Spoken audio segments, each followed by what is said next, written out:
नमस्कार सर्वांना, स्वागत आहे सर्वांचं साक्षी गोट फार्म चॅनलवर. बघा हे असं घालायला लागतोय बरं का वाळला चारा. आणि वाळला चारा असला ना शेळ्या पण छान राहते. ते असं जरा बाहेर पाऊस झाला आहे बघा, तुम्हाला दाखवते. भर पाऊस झाला आहे, सगळं पाणी बिणी साठलेलं आहे. आणि ह्या असल्या वेळेत जर ह्यानाला जर वाळला चारा घातला नाही, उभीचा चारा असतो. शेळ्या जर भिजल्या बी एखाद्या वेळी जर चुकून जर शेळ्या भिजल्या आणि त्यांना जर वाळला चारा जर घातला तर लय म्हणजे लय भारी खाते त्या बरं का शेळ्या. आणि ती खाल्ल्यावर त्यांना पोटात ऊब राहते.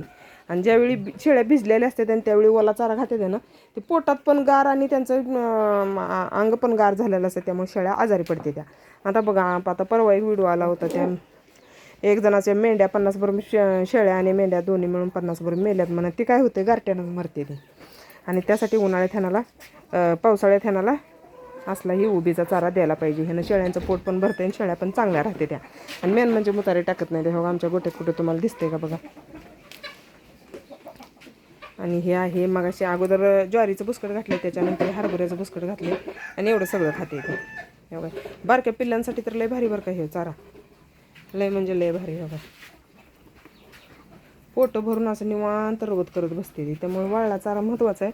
आणि आम्ही जे आता ज्वारीचं एकदम बारीक कुठं घेतलं आहे ना, ती 14 रुपये किलोने घेतलं आहे. आणि हे हरभऱ्याचं बुसकट 1 टनभर आम्ही 5-6 हजार रुपये आम्हाला खर्च आला, कारण आमचं आम्ही स्वतः जाऊन भरून आणले आणि त्याला 5-6 हजार रुपये खर्च आला होता. पुढल्या वेळेस आपल्याला हरभऱ्याचं बुसकट जास्त घ्यायचं आहे बरं का. शेळ्या एकदम चांगलं खात्या त्या आणि त्रास लय कमी होतोय. मेन म्हणजे 4 पैसे जाईना का, पण त्रास कमी होतोय. शेळ्या चांगल्या राहत्या, त्या आजारी पडत नाही. ते दवाखान्याला घालण्यापेक्षा आहे ना, औषधांना त्यानं घालण्यापेक्षा ही आपलं घातलेलं चांगलं. शेळ्या पण चांगल्या सुटत घालते त्या बघा, मस्त. आणि ह्या कोंबड्यांची बघा गडबड काय झाली माहिती आहे का, इकडे झाले वलं आणि त्यांना ते खाद्य त्यांना घालायला येत नाही. आणि त्यामुळं ह्यानाला घातलं आहे जरा गहू ज्वारी इकडे तिकडे मिक्स घातलं आहे, पण त्यांना पाहिजे झाले त्यांचं खाद्य. आणि आता ते खाद्य थोडं ठेवायलाच पाहिजे, नाहीतर ह्या आत जाऊन बसणार नाही त्या. आणि ह्यांना आत जाऊन बसायसाठी अगोदर खाद्य ठेवावं लागणार आहे. आता ठेवायचं आहे खाद्य. आपल्याला कमेंट आली होती की तुम्ही विकतचं फीड घालताय आणि मग ती फीड घालून अंडी परवडते ते का, कोंबड्या परवडते त्या का. तर भावांनो बहिणींनो, अंडी जर आपल्याला जर या कोंबड्यांची अंडी विकतचं फीड घालून जर आपल्याला कोंबड्या सांभाळायच्या असल्या, किंवा विकतचं ज्वारी मका असलं काय असेल ते घालून जर सांभाळायच्या असल्या, तर या कोंबड्यांची अंडी कमीत कमी 10 रुपयाला गेलं पाहिजे अंडं. 10 रुपयानं अंडं विकलं तर ह्या कोंबड्या आपल्याला परवडते त्या. नाही तर 10च्या आतनं जर अंडी विकलं तर त्यांना होते ना, आपल्याला शिल्लक काहीही राहत नाही. आता ज्यांनी कोंबड्या सांभाळल्या त्या त्यांना माहिती असेल. आणि ज्या दादानं कमेंट केल्या त्या दादाला 100% अनुभव असणार आहे की विकतचं खाद्य घालून कोंबड्या परवडत नाही त्या. त्यामुळे त्या दादानं कमेंट केलं आहे. पण आमचं कसं आहे माहीत आहे का, आम्ही विकतचं फीड पूर्णपणे विकतचं फीड घालतोय. आणि विकतचं फीड घातल्यामुळं काय होतं आहे, निम्मं त्यांच्या खाद्याला जातं आणि निम्मं आपल्याला राहतं आहे. पण जर तुम्ही जर अंडं ते 7 रुपयानं 8 रुपयानं विकत असला तर ते आपल्याला परवडत नाही. आता विचार करा, पोल्ट्रीच्या कोंबड्यांचं अंडं 8 रुपयाला आहे. आणि आपण जर ह्या कोंबड्यांचं जर अंडं 8 रुपयाला विकायचं म्हटलं तर आपल्याला अजिबात परवडत नाही.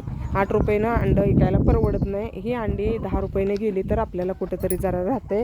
आणि 7 रुपये 8 रुपये निघलं तर त्यांना होते, आपल्याला ह्यातलं काही शिल्लक राहत नाही. त्यामुळं हे अंडं 10 रुपयाला विकलं तरच ह्या कोंबड्या विकतचं फीड घालून परवडते त्या, नाही तर परवडत नाही त्या. आता ज्यांना पण करायचं त्यांनी करू शकताय, पण ह्यात जरा स्वतः ह्यात उतरायला लागतंय बरं का, लाजून बिजून चालत नाही. आता तुम्ही कुठं तर कोंबड्या करचीला आणि ती ठोक अंडी घालायचं ते अजिबात परवडत नाही. आता आपण स्वतः स्वतः त्यात उतरायला लागतंय. आपण स्वतः बसून अंडी विकायला लागते ती, तेव्हाही परवडतंय, नाही तर परवडत नाही, तोट्यात आहे. मग त्यामुळं विकतचं फीड घातल्यावर आपण स्वतः अंडी विकायला पाहिजे 10 रुपयानं. आणि 10 रुपयानं अंडी जाते ते बरं का, असं काय नाही. अंडी जर आपली चांगल्या, आता मी जिथं अंडी विकायला जाते तिथं बघा कसं आहे, त्यांना अंडीच चांगली ओरिजिनल मिळत नव्हती. त्यांना अंडी मिळत होती बघा. त्यांना आता माझ्याकडं भरपूर जण घेते, त्याने म्हणते ते आम्ही असली अंडी नेत होतो की ते अंडी शिजायला घातलं की नाही ते पाण्याचा सगळा कलर कॉपीचा होत होता म्हणून. कारण ती पोल्ट्रीची अंडी आणायची म्हणा, आणि ती अंडी कॉपीच्या पाण्यात कॉपी उकळून त्या पाण्यात अंडी ती टाकायचं, मग त्याला कॉपीसारखा कलर यायचा. आणि तीच अंडी देशी कोंबड्यांची आहे ती अशी दिसायची, तशी अंडी करून विकायला आणत होती. त्यामुळे लोकांना लय फसवत होते गिरायकांना. आणि आता आपण देशी अंडी न्यायला लागले प्युअर, त्यामुळं त्यांनी 1-2दा नेऊन अंडी बघितली ती त्याच्यानंतर ती डायरेक्ट फिक्स गिरायक आहे ती हुडकत येते ती. त्यामुळं आपल्याला 2-4 बाजारला जरा अंडी आपली खपणार नाही ते, कारण काय होतं आपण नवीन गेलेला असतो आणि समोरचं घेणाऱ्याला पण विश्वास नसतो की ही देशीच अंडी येते का. आणि त्यामुळं लय खचून जायचं नाही, ह्या बाजाराला नाही खपलं पुढल्या बाजाराला खपेल, पण अंडी ही 100% खपते ती बघा. आणि अंडी 10 रुपयेनंच विकलं तरच परवडतंय, नाही तर परवडत नाही. ज्याला परवडत, जे घेत नाही ना 10 रुपये त्याला जा बाबा पुढं म्हणायचं, तुला कुठं 8 रुपयानं 7 रुपयानं मिळतं ते तर घ्या जा. आणि ज्यांनी 10 रुपयाने घेणार आहे त्यांना म्हणायचं घ्या, आणि खात्रीनं अंडी आपली असते ती. त्यामुळे लई टेन्शन घ्यायचं नाही. आणि 10 रुपयेशिवाय अंडी आपल्याला परवडत नाही ती. 7 रुपये 8 रुपये निघले तर तोट्यात येतोय आपण. आणि असंच होतंय बघा, कोंबड्या बघा सांभाळायचं म्हटलं की नाही, आपण काय करतो कोंबड्या सांभाळतोय. आता मी ह्याच्या अगोदर पण केलं होतं, कोंबड्या सांभाळल्या, विकतचं खाद्य घालून कोंबड्या सांभाळल्या, आणि नंतर ते 7 रुपयानं अंडी विकायला लागले. ते मला परवडलं नाही, मी ते कोंबड्या विकून टाकल्या.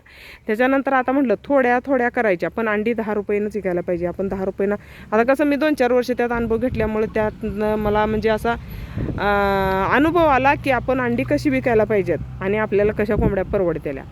तर कोंबड्या परवडायसाठी आणि कोंबड्यांना बाहेर सोडायचं नाही. कोवळं गवत जर खाल्लं तर कोंबड्यांची अंडी बिघडते, ती अंडी कमी आल्या. आता बघा परवा मी 4 दिवस कोंबड्या सोडल्या होत्या, तर दिवसाची 7-8 अंडी कमी नाही यायला लागली. मी लगेच कोंबड्या सोडायचं बंद केलं, कारण आपलं रोज 70-80 रुपयाचं नुकसान व्हायला लागलं.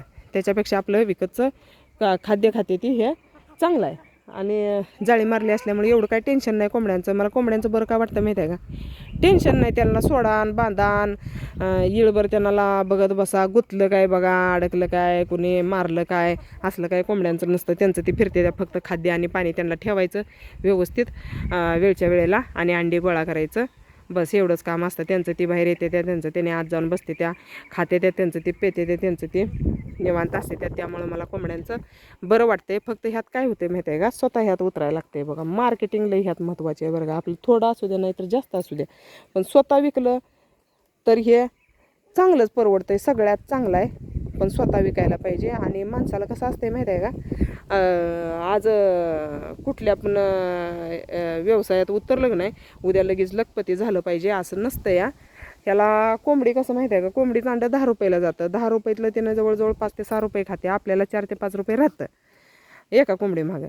आणि त्याच्यासाठी आपल्याला कोंबड्या पण जास्त प्रमाणात ठेवायला लागतात. आणि जेवढ्या प्रमाणात कोंबड्या ठेवल्या त्या तेवढ्या अंड्याचं आपल्याकडे विक्री पण झाली पाहिजे. असं म्हणजे एकदम वाढवून नाही चालत, थोडं थोडं थोडं थोडं वाढवून, जसं आपलं म्हणजे जसं जम बसेल तसं थोडं थोडं वाढवलं तर हे चांगलं परवडते. आणि स्वतः केलं तर परवडते, दुसऱ्याच्या भरोश्यावर जर ठुलं तर परवडत नाही. आणि लाजून तर अजिबात चालत नाही, कारण मी अंडी विकायला कसं बसू, मला लाज वाटते, हाम होतं तम होतं, असं काय नसतं. आपण लोक चोऱ्या करायला भेट नाही, ते आपण स्वतः करून खायला कशाला भ्यायचं आहे, आणि भ्यायची काही गरज पण नाही. त्यामुळं काय नाही, कोंबड्या परवडते त्या. अंडी 10 रुपयाने गेले पाहिजे. ते व्हिडिओ लय मोठा झाला, व्हिडिओ कसा वाटला सांगा. आणि व्हिडिओला सगळ्यांनी लाईक करा, शेअर करा, नवीन असलेल्यांनी सपोर्ट करा. धन्यवाद. भेटूया आणखी एका नवीन व्हिडिओमध्ये.